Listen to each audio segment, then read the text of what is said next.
Hey everybody, hello, and welcome to the live reading of The Dark Castle by yours truly.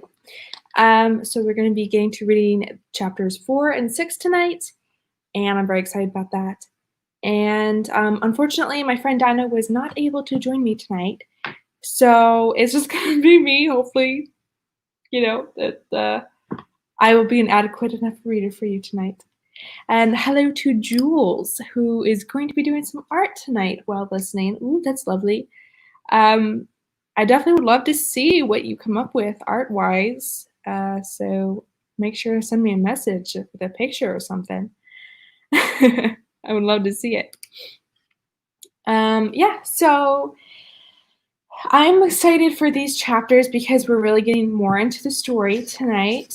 And we're really going to see more banter, which I always love. Favorite part of writing for me and reading is when you read fun character banter. And I think it's just fun, you know. So I think I'll just jump into it right away because why not? I'd like to get to it. So this is chapter 4 for you guys who are reading along. So here we go. Bordeaux, satisfied by Weira's reassurance, hurried back down to his kitchens. His little white chef's hat almost came flying off as he ran along. Weira leaned back into her seat. I spoke the truth. Your healing is of utmost importance, Victor. We are here because you grow bitter. Your soul stirs, restless in its exhaustion of doing nothing. Today the crossroad is before you. Shall you drop off the cliff of falling for all eternity? Or shall you jump into the cold sea of adventure? Neither will be pleasant, but I suppose you have already considered that. And before you ask why you cannot remain settled up above the land on which you currently stand, do keep in mind it is crumbling around you. You have little time to stay there before you are dragged down, and you will not have a choice which side you fall into. If I know you, Victor Tolmes, you would rather take a leap you do not want to, rather than have the choice stolen from you. Have you not noticed, while on your little excursions to your local village, that the ancient ones stir like they have not in some time? They whisper and they run around, preparing things like they are chickens with their heads cut off. They are excited little fools, and they have no reason to have such an anticipation. That is, unless he has returned. If that is the case, then, my dear Tolmes, you are needed now more than ever. Only you have the perspective we seek. Only you can see behind the ancient ones' facades. Tell me, in your earnest desire to perpetuate your pity party, are you willing to sacrifice all of Hymeren's inhabitants? Are their very lives and souls not worth shaking off the dust of your sadness to move on? Victor leapt up from his chair, charging across the floor. He began to pace in front of the fireplace, not bothering to ask how she knew about his trips outside the castle. You say it as though one can just brush off depression like debris on your coat. I am not suggesting you forsake your feelings. I am saying that you need not be a slave to them. To live in spite of what ails you is the most beautiful thing of all. Weira poured tea into the lone teacup on the tray, taking a sip.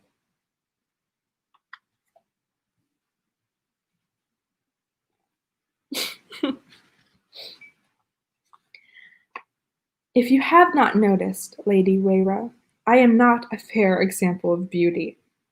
He stiffly pointed to the burn scar that had featured his face. Nor am I some artist that creates the wonders of beauty. I am only a man.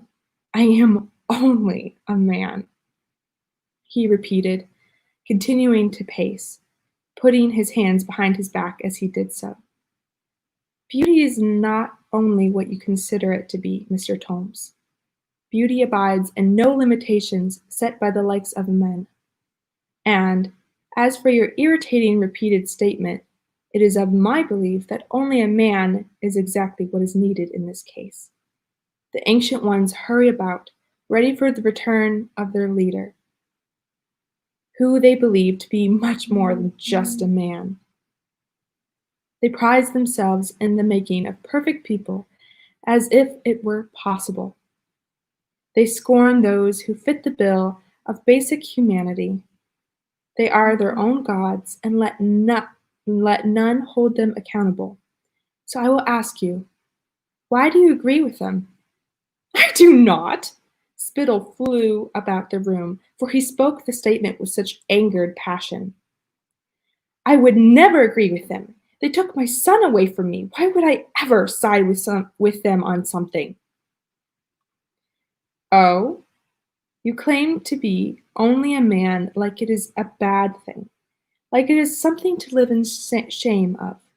You speak of beauty as if it belongs to only the most magnificent of alien creatures. Is that not what the ancient ones preach?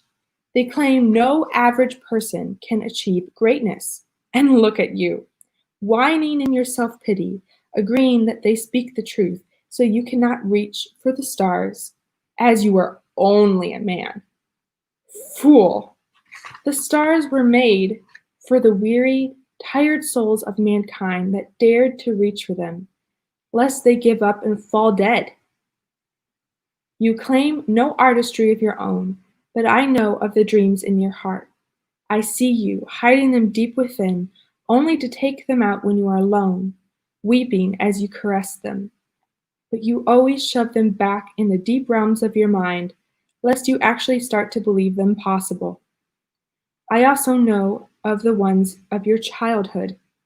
The soft heart of your youth sighed at the thought of them.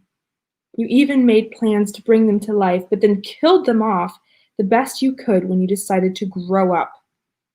You dreamt them up in that strange head of glory you have, and you say you make no art. You do not understand art if that is the case. I pity the man who refuses to dream, for that is a sad man indeed. Wayra gave a huff, a sort of exclamation on her passionate rebuttal. Fine, fine, my head is pounding. Please do not make me argue with you any longer. Just go ahead and tell me, what are you here for? Victor stood in front of the crackling fireplace, rubbing his temple with 2 fingers. Did you not hear me? I told you you were here for your healing. Yes, so you say. But what are you actually here for? There is something you want from me. How did you put that? Oh, yes, perspective. Now, go on. Inform me of your plans. Where do you wish for me to go? What do you want me to do for you? Wayra shook her head, sadness etching her eyes. You think of us in the wrong light, dearest Victor. We do not aim to use you, but to partner with you, as friends, as allies. You are a powerful man, yes, only a man, but that is what we seek. It is most wondrous when an ordinary man does extraordinary things, is it not? Just spit it out, Victor barked at her, resuming his pacing. There is a mission we were thinking of, this coming from Friedrich's rich voice. But since you seem to think so ill of us, we will not push such greed as you have made clear you believe it to be, onto you. You are not an asset or resource to be used, but a person to be relational with. You know this is our way, Victor. If you choose not to believe it, we will not force ourselves on you. Friedrich stood up to leave, and Wayra followed. Alexander gave a sad huff as his pillow stood up to depart. And that was chapter 4. And Jules just finished her apple cider. Oh, that sounds good. Was it cold or hot, Jules? I like it either way, but inquiring minds want to know. Okie dokie.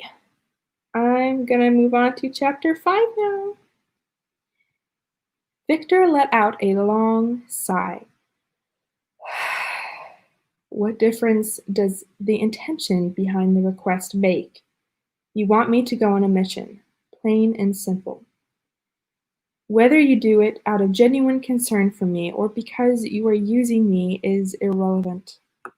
Besides, we all must say we care and do not desire to manipulate or use. That is the law of humanity. We need not get into the gritty details. Just tell me what you want me to do on this mission of yours. The details matter very much. Your presumption of us is disturbing, baffling even. To say it is irrelevant is to say we are irrelevant. That is no law of humanity I abide by, Sir Victor Tomes, and you best not either. And to further that point, Frederick cut off Wayra with a calm and collected tone. You must travel to the village on the eastern side of the northmost lake in Amarelli. There you will deliver a message to a Mrs. Vertesky. Here is the letter for her. Frederick reached into his back pocket and handed Victor an envelope, a shiny red wax seal on the back. I do not cut off Wayra's speech because she is wrong, but because you are wrong, Victor Tomes, in that you do not listen. So go on your mission, and think what you will of it. I am not a man of insecurity that I must convince you to believe well of me. Neither is Wayra a woman of such fears. It is for your heart that we protest, and that you may know you lack the capability of being alone. We tell you this as your friends, but it seems you are determined to be lonely. You have free will, so go about it as you please. Wayra nodded her head in agreement with Frederick's words. It is as Frederick has said. No, you will always receive the warmest of welcomes in Ukjenta any time you come for a visit. There is forever a home for you there. She stepped toward him, grasping his hand. Think upon the words I have spoken to you this day. Consider the truth, Victor, and consider it well. Not everything is as plain as everyone is your enemy or they are all your friends. Read between the lines of your preferences. Look past the view they present you with. Will you, for kindness? Victor sighed but refrained from rolling his eyes this once. I will do as you say, Lady Wayra. The wild woman reached up and gave a soft kiss to his cheek. The pair turned and left, letting themselves out. Victor brushed his fingers against where the ghost of Wayra's affection still lingered on his cheek. He looked at the letter in one hand. It was a cream color, addressed to, in neat but simple handwriting, Mrs. Vertesky. The calligraphy had no grand splendor like Victor would have expected. Perhaps Wayra's words were true. Not everything was as he thought it should be. Her words still rang in his ears like an out-of-tune cymbal, something Victor knew well of. Certainly, in another time, her words sounded like the song of heaven. But now, in his aggravated state, he felt as though she pushed him into icy water. Why was wisdom always so disruptive? Victor started up the stairs, two at a time, when Bordeaux arrived in the parlor, a cup and saucer in each paw. He gaped at the empty chairs. So soon? Victor grinned. Yes, finally. Bordeaux pouted. You should not be so cynical. It is jarring. What did they make of you? They promised they would stay by your side as you healed. Did you somehow manage to convince them not to, you foolish boy? Bordeaux almost growled at this point, but Victor paid him no mind. Nay, Mayhaps they do not keep their promises as much as you would like to think. Dangerous thoughts for a man who has little hope to live by. Bordeaux walked over to the tea tray and began to clean it up. Dangerous talk for a man who would be executed if any knew he existed. Dangerous threats for a tiny man who I could eat with ease. Victor spun around on the steps, eyes narrowed into slits. You would never. Bordeaux grinned, showcasing all of his sharp teeth. Nor would you. Victor waved him off. I am too lazy to cook for myself, or find a new chef. It would be too much work trying to convince anyone to come live in a ruined castle with a crazy man. He continued his climb up the stairs, this time at a slow, unbothered pace. And you were too chewy. Not that fun to eat, nor tasty. Nothing but bones and stinky bathrobes. The fine china clinked against the tray as Bordeaux carried it back down the hallway. Victor made it to his room, still chuckling to himself. He started up a fire in the fireplace of his room's sitting area, humming a jolly tune to distract himself. He almost flew into the ceiling as a crash erupted behind him, the sound of breaking glass hurting his ears. He spun around, falling on his behind as he did so.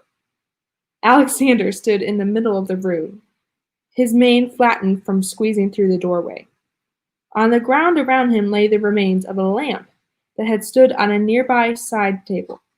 Alexander looked at Victor, then at the shattered mess, and then back at Victor, before giving an annoyed huff.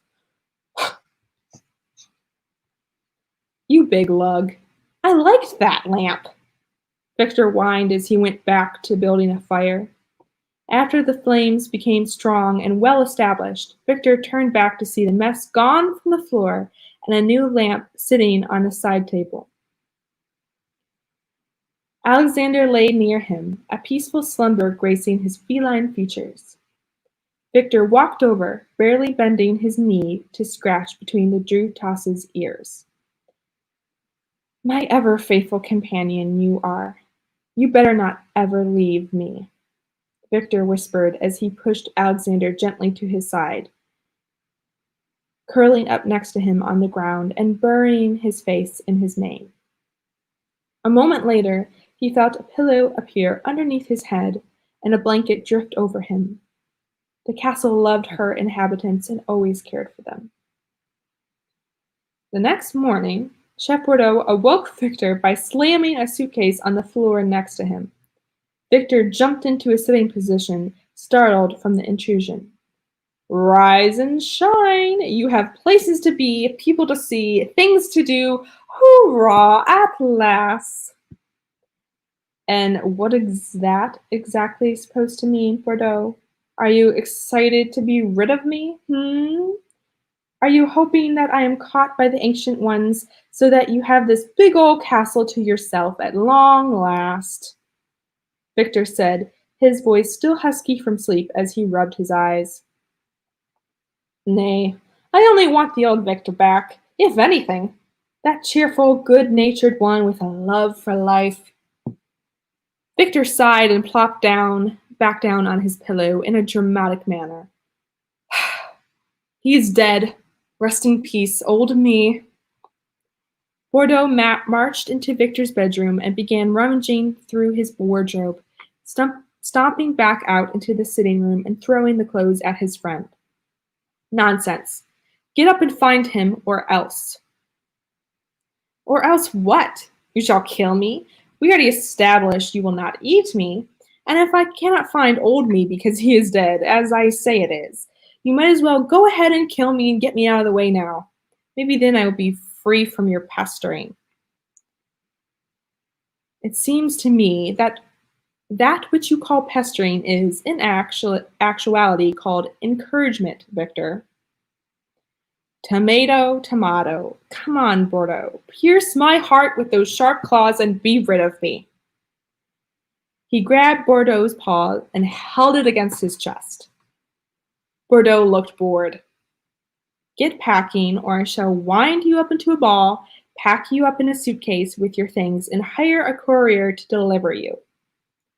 He pulled his paw away, grabbing a bear-sized armful of clothes and dumping them on Victor's head. The man did not have a chance. He became buried at once in the mountain of clothing. Victor began to dig his way free as he wondered if Bordeaux might actually do as he threatened. It seemed a rather good threat, Victor had to admit. He would have been proud if he had delivered it, but receiving it annoyed Victor to no end. Holmes looked over to see Alexander still next to him, a pair of Victor's underpants draped over his head. The Drutas raised his head and shook the article of clothing off, causing the underpants to fly in the air and whack Victor in the face. "Thanks for that, Alexander. Really, just lovely. You are so kind." The big cat looked at him with eyes that held a sleepy smile. "You better not be grinning at me, I swear, or—" "Victor!" Bordeaux interrupted, the bear placing his paws on his hips. "Get moving, or I swear." Yeah, I am up and moving, packing away, ta-da, yada yada." Throughout the day, the temptation arose in Victor to neglect his packing and not rush it.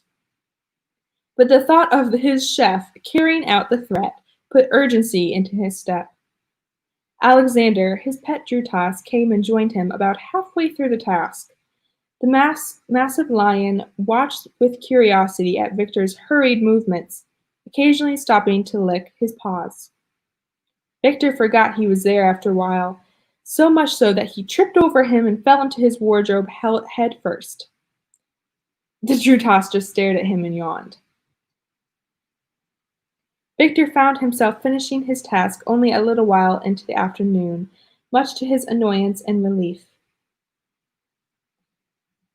Bordeaux came up to deliver Victor's tea, but Victor knew that he also meant to check his progress. The bear looked quite tickled to see he was ready to go. He set down the tea tray in a hurry, the steaming and delicious liquid sloshing out a bit in his haste. For a massive bear, Bordeaux could hustle about with the speed.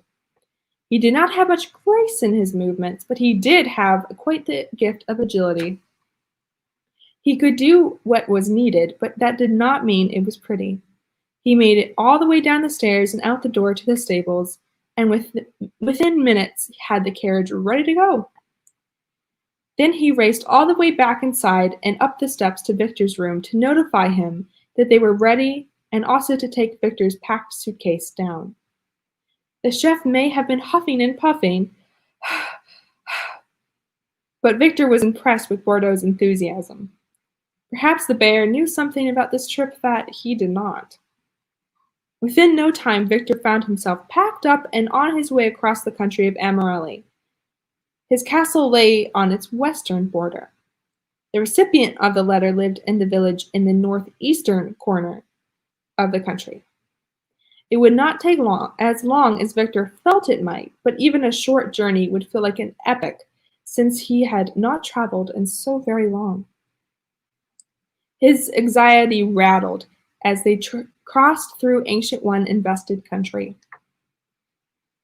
But the journey had given them no dreadful surprises thus far. Bordeaux handled the horses with such ease. It made Victor wonder if Bordeaux, being an animal, gave him a special connection with other beasts. Then again, would a bear not invoke the natural fear of a predator? But magic had played a part in it, and Victor had learned not to question the workings of magic. They are rarely logical.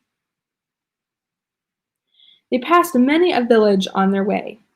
Each of them seemed to reflect the last, an eerie sight of uniformity. Most seemed to be farming or fishing communities, hard-working folk with not much to live by. Their homes appeared more like huts than houses, but everything was tidy and clean. They appeared rather well taken care of, with the exception of clear and great poverty. It made sense. The ancient ones preferred good looks and obedience over intelligence. They rarely encouraged regular folk to educate themselves. They never provided opportunities for it. And if it intercepted their plans, they cracked down and stopped it. If someone had superior intelligence from birth, they then they whisked them away, never to be seen again. Victor wished the poor creatures would meet their end in execution, but oh no, they had no choice but to become an ancient one. The Order used their brain as a weapon to plan and strategize, to invent new horrors. Most people did not know this. Victor alone carried the sad truth on his shoulders. Their family thought their loved ones died or gained a sentencing to Dead Man's Graveyard for all eternity. But Victor knew better, although he did not desire to. Sometimes these gifted individuals lived good lives, at least they tried. If they cooperated, they advanced in the ranks of the Ancient Ones. They often became Alahian Ancient Ones, the sect of the organization devoted to the scholarly arts.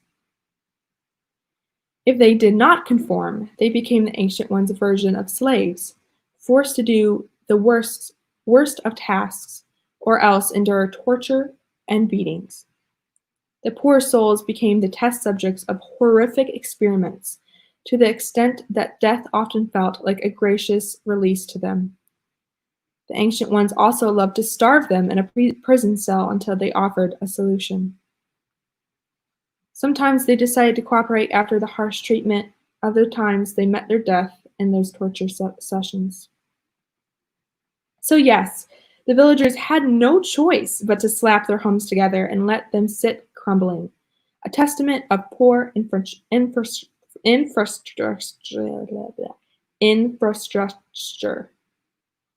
We'll go with that. The villagers did their best to keep their homes in good shape, but lacked the knowledge to follow through with their intentions. Because of this, their life held more struggle and distress than it should have. Most of their issues had easy answers, one that the Ancient Ones had, but refused to give their people. Bordeaux knocked on the carriage wall, awakening Victor from his thoughts. This meant that either they had arrived at their destination or that trouble had come for them. Victor peeked his head out of the window to see which it was. Another carriage traveled on the road from the opposite direction, carrying the symbol of Melegus on its side. In the driver's seat sat two brown-robed Ancient Ones, just young boys swimming in their baggy robes, obviously not tailored to fit them. Although Victor held no fear of those two, he did have concern for who hid inside the carriage. Only the most privileged of Ancient Ones had carriages. The rest just traveled on horseback or walked. Bordeaux wisely maneuvered their carriage onto the grass to allow the Ancient Ones to pass, praying that they did not stop to investigate the mysterious carriage with no symbol on its side. Victor knew that Bordeaux had pulled up his coat and yanked down his hat he had borrowed from Victor to disguise himself. It had been strange not to see him in his chef's hat and apron, but he would not be cooking on this trip, unless he had to cook up some pain for someone else, that is. The Ancient One's carriage rolled to a stop next to them, causing Victor's heart to pound. He threw himself to the other side of the carriage's seat, so his scar would not be visible if he had to speak to someone through the window. An older woman peeked her head out of the vehicle, her golden robes bright against the black of the carriage. "Greetings, fellow traveler. May I inquire on your identity and purpose on these roads?" Victor had to refrain from rolling his eyes. Leave it to an Ancient One to turn her nose up at the idea of speaking to a lowly driver, only acknowledging the person inside the carriage, clearly the only one of value and importance. For once, Victor felt thankful for their inherent pride. He addressed the scholarly Ancient One nonetheless. "Ah, fine and holy Ancient One, I am Bruce McKenney, a small merchant from the triplet city of Toman. I have just moved to that fine city not long ago, finally able to afford living there as my business has expanded. I am traveling to the village not far from here, as I have reports of a source of some merchandise I am looking to begin selling." The Ancient One nodded. I see, fine citizen. You may return to your travels. Thank you, kind ancient one. She gave him a curt nod before banging on the wall of her carriage, causing the brown-robed ancient ones in the driver's seat to jump and then whip the reins, throwing the horse into motion. After they had passed and gone away, Chef Bourdeaux peeked his head around the carriage. Close call. I thought for sure they would see that I am, well, you know. Victor let out a long breath. I do not know how they did not. The bear gave a shrug of his large shoulders. The human mind is funny. It does not think it will see a bipedal bear driving a carriage, so when it actually does, it convinces itself it does not in the subconscious before the conscious mind ever takes notice. Victor narrowed his eyes at his friend. Since when are you so psychologically proficient? I can be whatever I want whenever I want to be. I refuse to be limited since my transformation into a bear, Bourdeaux replied matter-of-factly. Well, wave a magic wand at me and name me Fluffy. If that is all it takes, being turned into a bear, then sign me up. Holmes thought about Bourdeaux might start growling at him. You know that is not the case, my silly worm stuffings. When are you going to stop with the weird pet names? Honestly, I thought we'd been over this. I have already been changed once, Victor. I do not need to be changed again. If I like unusual pet names, then I will use them. Stuff a sock in it if you do not like it. Fine. Whatever. Let us just keep moving so we can get this stupid mission done. Victor did not miss Bourdeaux's eye roll, but the bear said nothing more, instead opting to just lean back in his seat and set the carriage rolling again. Almost an hour went by before Bourdeaux tapped on the carriage wall, alerting Victor. Ahead of them stretched a massive lake, sunlight sparkling on a somewhat blue surface. But the closer they got, the water grew brown and murky in appearance. Victor heaved a sigh. He often forgot how different Ukgentians lived from the rest of Hymerin. But the people of Hymerin never failed to remind him. When he looked out at the polluted waters, Victor found it hard to find any similarities between the two groups whatsoever. You may recognize the name of Ukgenta, for Wayra mentioned it in her farewell to Victor. Lady Wayra and Friedrich originate from this country, and in fact, if you may recall that Victor addressed his male guest as General Friedrich, as he earned this title and occupation in Ukgenta. When ancient ones began their cleansings, many of the flawed fled from persecution. Naturally, they fled to the land that was best protected and isolated, Ukgenta. In a short amount of time, it changed from a quiet and uncivilized land to the bustling land of misfits and outcasts. The people built cities, universities too, towns, and established trade routes. Unlike the geniuses of the rest of Hymerin, whom the ancient ones kidnapped, those with a brilliant mind in Ukgenta felt no such fear. Thus, they built awe-inspiring edifices that could last for centuries. Their focus could remain with their passions rather than forced tasks.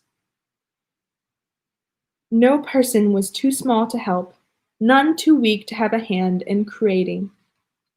In this wild land, creativity abounded.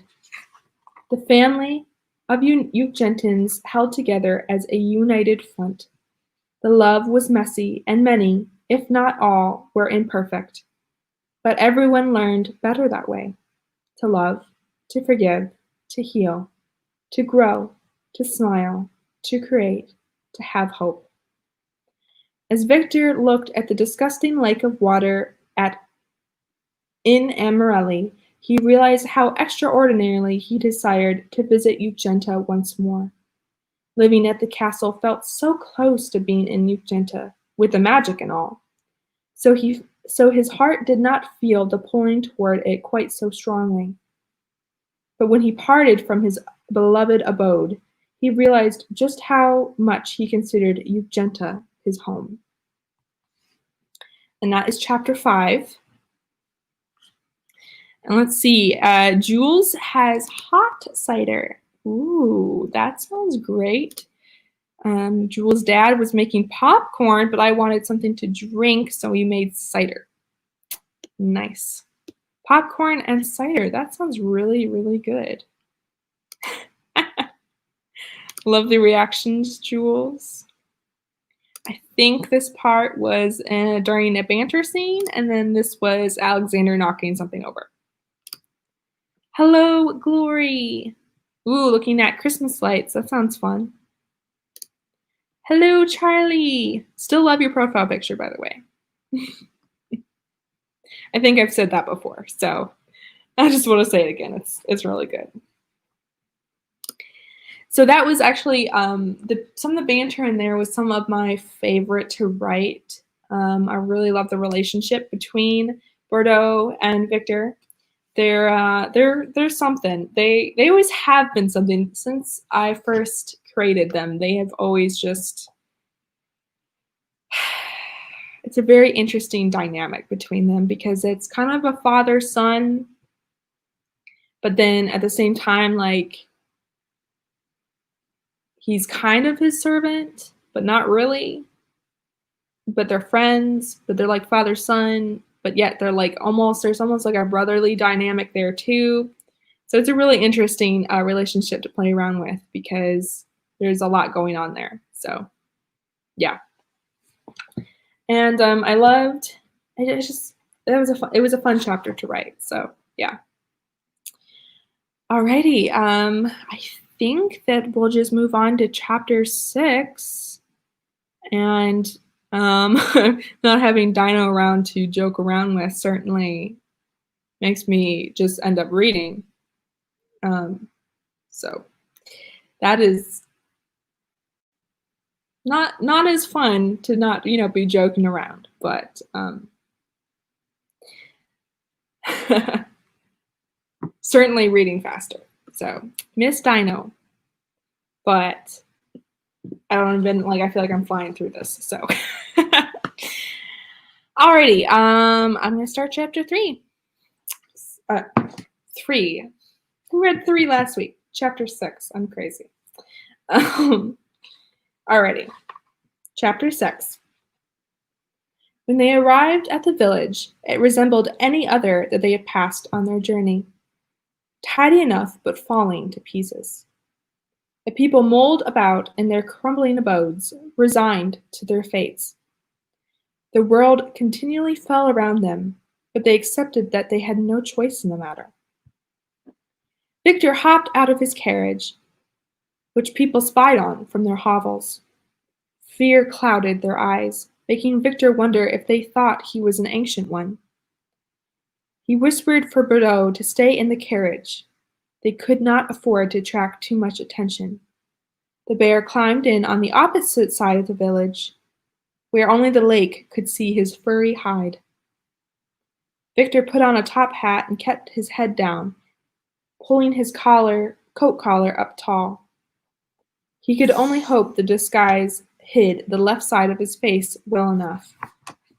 If the local ancient one ever caught a whisper that a burned man walked free in their village, they would come running to capture him. Even in this small village, their presence was strong and heavy-handed. People glanced with wide eyes at him, peeking behind cracked doors as he passed, but they made no move to intercept him. The ancient ones used fear as their greatest weapon, and the people believed it would mean their death if they accused an undercover ancient one. And with the ancient ones consistently whispering about spies and the order hidden everywhere, always watching. Victor smirked as he realized he could use their own tactics against them. Their ploys for power gave him the perfect pass to go almost anywhere without being questioned.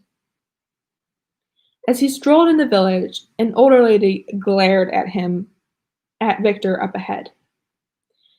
Her eyes narrowed and body tense, a scowl written on her lips. She sat on a low stool, pausing her work of washing clothes in a metal bucket in front of her. The water's color neared almost black, but Victor guessed it did not start out clear to begin with. It had most likely come from the lake, but the clothes had furthered its filth. As he approached where she sat, he meant to only pass her like he had everyone else. But she snarled at him, lip upturned in disgust. If she believed him to be a secret ancient one like all the rest did, then she had guts. He took a liking to her at once. Right as he reached where she sat, two things happened at once. The old woman shot up from her seat, knocking her tub of water and clothes over. At that same moment, a young woman came out of the dilapidated hut behind her. The woman gasped as she saw Victor and the filthy water splashing onto his shoes. "Mother!" The young woman forced her matron to sit down at once, forcing a bright smile at him. "My apologies, ancient, stranger. Forgive my mother. She is a bit, not all there." The older woman scoffed and began to protest, but her daughter cut her off. "We hope you have a pleasant stay in our village, and may no flaws be found in you." Victor nodded. "I thank you, but I believe I need to speak to your mother at once." The woman's face paled. "Alone." She stuttered to respond, but seemed to find no words to reply with, so she settled for a nod. She turned her wide, watery eyes in her mother's direction. The whites of her eyes shone starkly as she pleaded with the older woman through a wordless look. She caressed her mother's cheek, leaning to place a gentle kiss, as if she would never see her mother again. When her daughter returned inside, the old woman squinted up at him. "Wondered when one of you would show up to kill me off. Got a tongue on me, I do, and I've never taken a liking to your order." She snorted in distaste. "Made it no secret that I do not abide by your rules. Refuse to be bossed around by the lot of you. Surprised it took you this long, in truth." Victor lifted his left collar only a bit, revealing his burned cheek. "Not everything is as it appears, friend." The woman's eyes widened, but she made no other notion of surprise. "I see. And how can I help you, kind sir?" The woman grinned, a rebellious glint in her eye. "I come with a message for a Mrs. Vertesky." The woman nodded. "Ah, I see. Yes. She lives 3 houses down from mine, on the right there, same side. Yes, that is it. A rebellion lives on, eh? I never knew. Well, if they come to get me, I shall die with peace, knowing that someone is spitting in their faces. As they should. The bunch of prideful, cruel cowards deserve worse than that. But never mind. I am only a crazy old lady." She grinned further still, eyes bright with awareness and intelligence. "Thank you, kind madam.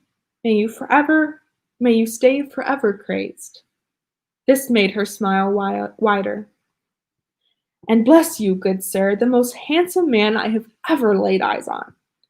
Victor chuckled and tipped his hat to her, pulling up his collar once more to conceal his cheek. She winked at him before resuming her scowl, standing up as he turned to leave. She spit at him, missing by a hair's length. The townspeople around them gasped and hid in fear of his response, but her eyes still twinkled with a secret happiness, despite the rest of her poised for attack. Victor raised his eyebrows for her eyes only, and he could tell she was fighting a grin. He turned back towards her, drawing close and thrusting an angered angered finger in her face. I should have guessed the likes of you would be well practiced in spitting. Now, try to tone it down a little, would you? If a real ancient one comes through, you shall be done for. We need more like you in the resistance, you know. Would not want such a good agent to go to waste. Keep your fire stoked, but do not waste it in such earnest. Use it wisely, in ways you cannot be blamed for, in areas that would magnify their hurt more, eh? He said all of this in an upset tone, ensuring that his anger was all that was heard by the surrounding villagers. Her eyes glittered with an understanding, one side of her lip upwards in approval. And so he turned and stomped off towards the house for which he had come. Mrs. Vertesky's house held no differences from the others, with one exception. Flowers and herbs grew in a box on the window on the side of the house, cheery in contrast with the rest of the village. It was clean like the rest of the village, mayhaps cleaner. It was evident that the owner of it took pride in their abode, taking care of it the best they could. Victor journeyed around the village a bit more, as he knew eyes still lingered on him, watching. He darted behind some houses, crisscrossing his way between them. In time, he knew he had lost their gazes. A large edifice caught his eyes, the size of it demanding his attention. It had to be the local temple of the Ancient Ones, without a doubt. No other building could have such architectural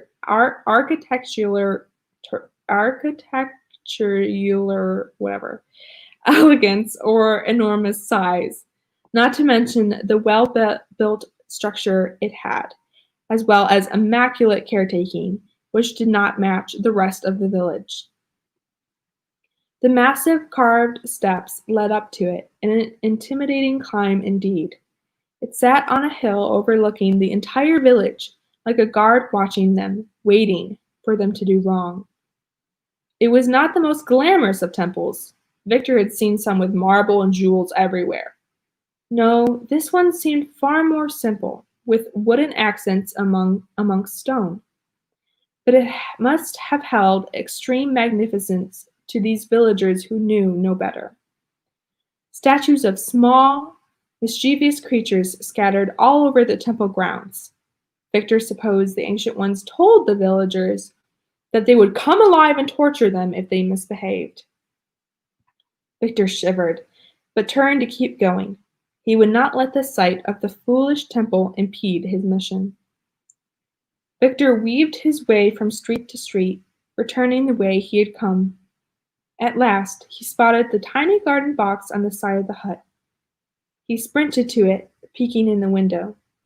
A woman with a long brown braid sat inside, knitting a pair of what appeared to be baby socks. She looked content, sitting by the fire that roared in her fire pit.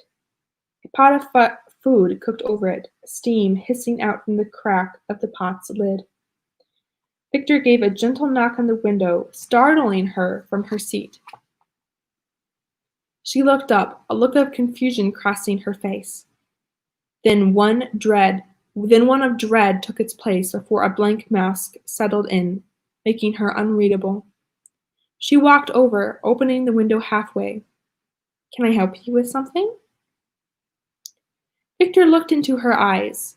They seemed unreadable for the most part, except for a drop of fear and suspicion. "Are you Mrs. Vertesky?" The woman looked taken aback. "I am." Her voice quivered a bit. "I have a message for you." Her eyelashes soared with rapid blinks. "From whom?" Victor pursed his lips together. His friends had not informed him whether or not it was safe to tell her that. In fact, they had told him very little of what to do. He realized too late that he should have asked more questions instead of assuming that this mission lay far beneath him. In times past, they had never encouraged him to lie. In fact, they had always treasured the truth as all you gentians did. So he told her the truth. The Lady of the Wild and Sir Frederick. To anyone who did not know any better, those words would mean nothing. He intentionally did not use the title general, as the only general was, in fact, Lord Frederick of Ugenta. That would have been too obvious. The Ancient One who acted as their general used a different title altogether. Victor's insides became besieged by a violent twisting at the thought of that horrid man, whom he did not wish to think of. So, Mrs. Bertesky's eyes widened, then narrowed. I know not of what you speak. So she did not trust him. In truth, he could not blame her. He seemed rather a shady person, rather on purpose, and also because, to be frank, he was one. He decided that she knew exactly of which he spoke, which meant he could trust her. He only needed to prove himself to her, which he could do with ease, as he had evidence proving that he was not an Ancient One. He pulled down his collar. I mean it, my lady. She gasped and recoiled. I should call our priest at once at the sight of you. And that's the end of chapter 6. It is quite the cliffhanger ending, I suppose, to end there, because that's the last one we're doing tonight. Hello, Sid. Welcome. Yeah, so my apologies. We're going to leave it on that cliffhanger. But you always could read ahead, I'm just saying, and find out what happens. But Victor is about to probably get in some serious trouble, revealing himself to someone that does not think that his burns are as acceptable as the old lady did. So I love that old lady, man. She was really fun. I don't feel like I read her as well as I have her in my head. So, but yeah, it is fun. Fun indeed. Fun indeed. Yeah, quite the cliffhanger. So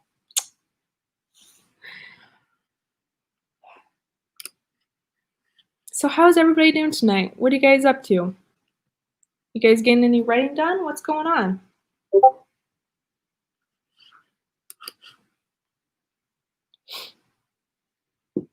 As I wait for StreamYard to load, I will tell you what I did today.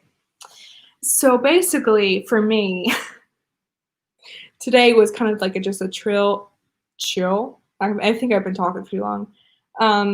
Just literally an hour of me talking. I'm not used to that at all. I had just like a chill creative day where I just was like free reign on my creativity. Whatever I wanted to do, I did. So that was really good. I worked on a project I've been meaning to work on for like, I don't even know how long now. And that was really nice. I think it's going to turn out well. Still have a lot more work to do, but I would say it was worth it, and I had a lot of fun doing it.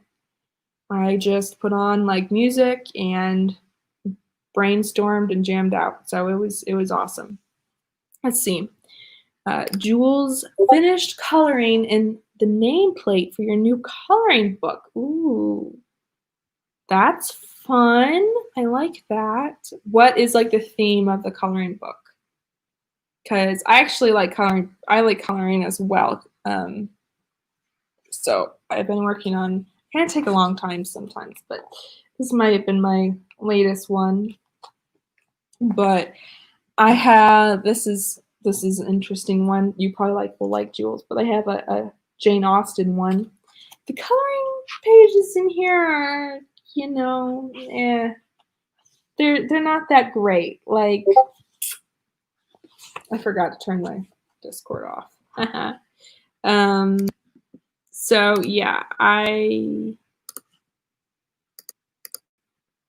don't really. This one's okay. Like, it's not my best. My favorite one I've been working. Well, my two favorites is I've been working on this like fantasy-ish one, and then I've been working on this sloth one. If you know, I love sloths. So yeah. Did you realize when you brought coloring books that you were gonna get like a tour of my coloring books? Probably not. But you're welcome. So yeah. Ooh. Send me an Instagram DM of it. Yes, please do. I would love to see it. See, hello Sid again, and okay, you're just using Plot Factory to outline tonight. What is Plot Factory? Is that another app, or is that like a method? I have not heard of it, so I am quite interested because I'm always looking for ways to outline and plot. So yeah, so woo, yeah, picture from Jules.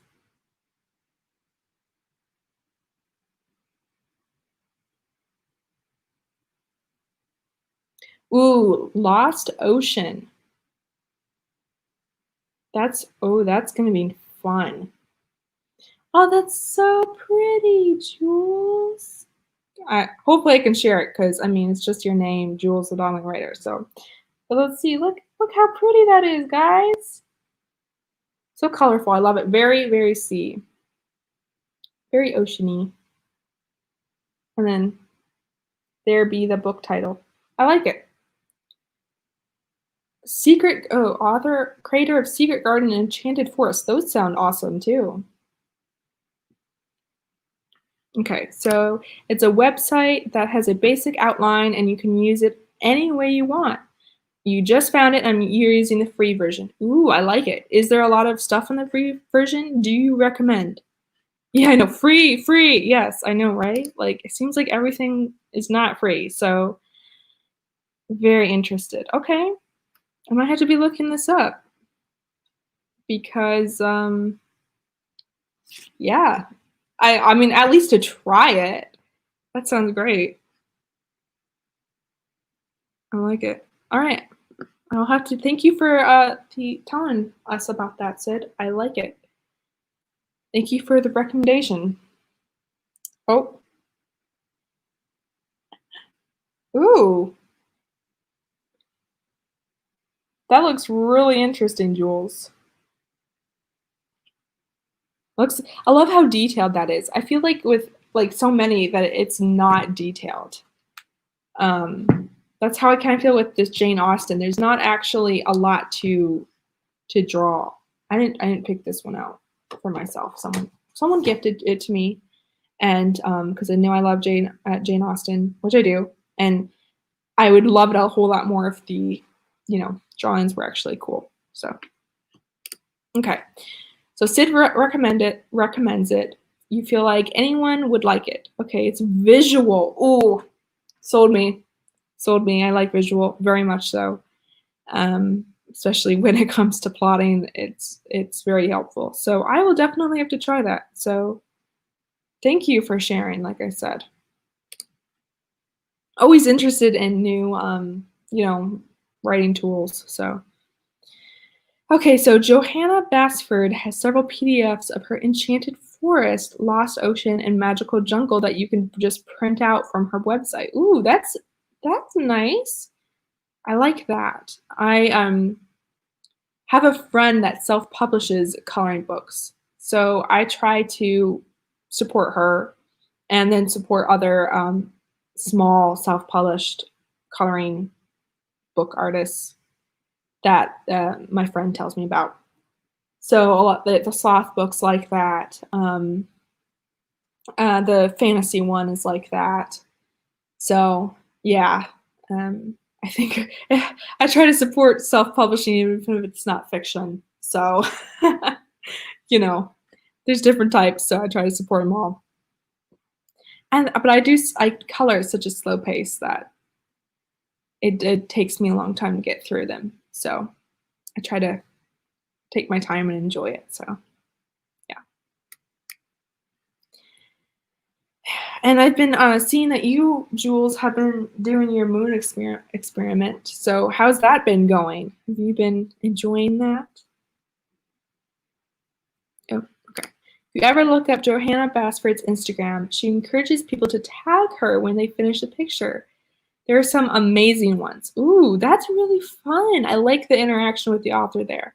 That's really cool. Imagine seeing all the different ways your art can be made into art, like different art, would be really, really fun. It's a really unique thing. So that's really interesting. Thanks for letting us know, Jules. I like that. And I love the titles of all her, like Enchanted Forest, Lost Ocean, Magical Jungle. Yes, please. That's awesome.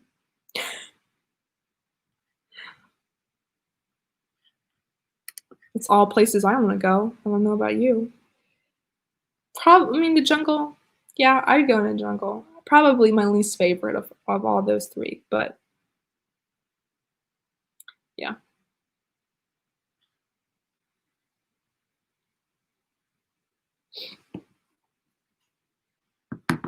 That's really like my favorite settings to write about, to think about, just aesthetically, it's very pleasing. So, yeah.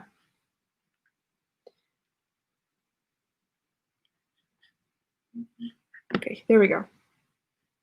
StreamYard was like, no comments. I'm like, I know Jules gonna respond to me about this. Okay, the moon experiment. Sigh. If you want your story world to expand exponentially when you intend to write a single book, by all means, it is an experiment worth doing. Interesting. Interesting. Technically, theoretically, listen.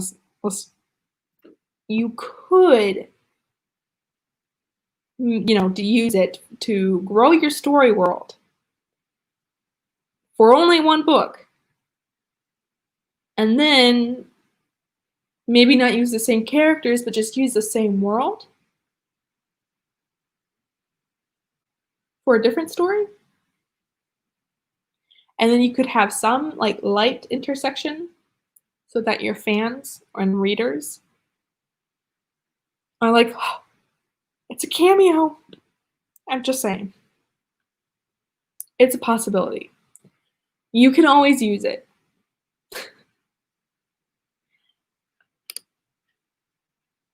Okay, so I'm probably going to butcher this name because I butcher just words in general, speaking wise. So let's try for it and just laugh at myself. Alfonsi Mucha is one of your favorite artists. You found the coloring book, but you haven't made the first mark in it yet. Oh, I don't know. I don't know. Maybe you're like this. I am not, but I feel like it'd be really easy to treat them like the stereotypical writer treats a notebook. It's special and I want to save it, and not make a mark in it, not write in it, because it's like notebook hoard, but I don't want to actually write in any of it, which I definitely do for notebooks. But with coloring books, I get one, I'm like, I want to color in it right away. Like, I forget all my other ones that I have stacked up. Forget that one I was in the middle of. I want to break in this one right away. It's so opposite of notebooks, but I could totally see how it's like, I want to save this one, especially if it's by your favorite artist. So, yeah.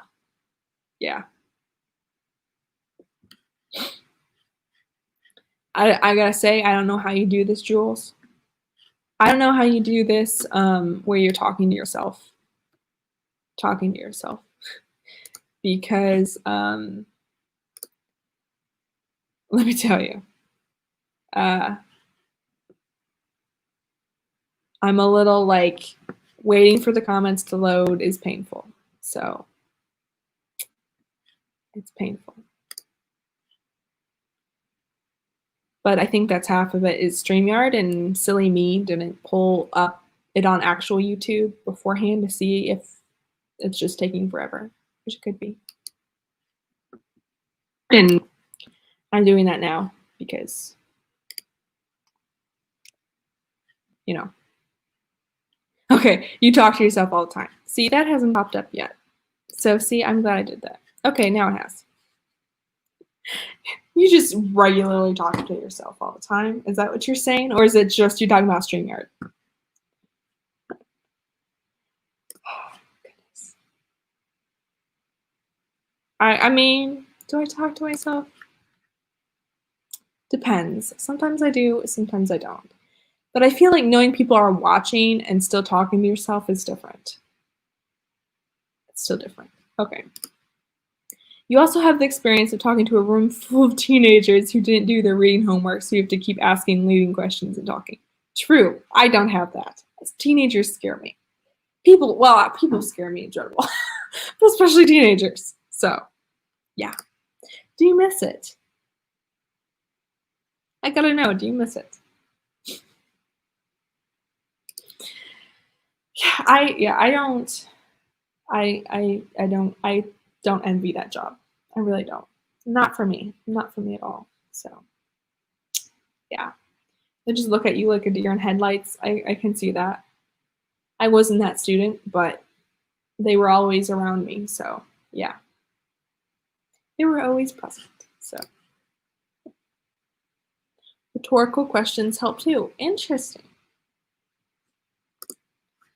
Interesting. Very helpful tips. And getting more people in your chat. Well, I think I'm done talking because I've been talking for over an hour now, and I'm, again, not used to that. So I think I'm going to call it quits for tonight and see you probably next week. Well, actually, is next week Christmas? Because if it's Christmas week, I might not. Because, you know, everybody's busy. And you do miss the teaching part. You don't miss the grading and the bureaucratic paperwork. Yeah. I don't envy any of it. Yeah. Yeah, I'm gonna need some tea after this. Maybe some green, like, throat coat. Probably. My throat's like, you're an introvert for a reason? Stop talking. No, I don't want to do anywhere. I want December. Yeah, so the 22nd. So might be able to squeeze it in before Christmas. Might not. We'll see. It depends. Might not do it on Tuesday. Might do it over the weekend. I don't know. I'm hoping to keep it around Tuesday, Wednesday, just to keep it stable. But, you know, trying to keep it somewhat, you know, the same. But with the holidays, it is kind of difficult to do that because everybody's schedules are different, including mine. So yeah, okay, with that, I'm going to go get myself some tea and then maybe read something that isn't mine. And then I hope to see you guys next week where we pick up that cliffhanger and see what happens. So thanks for watching, guys.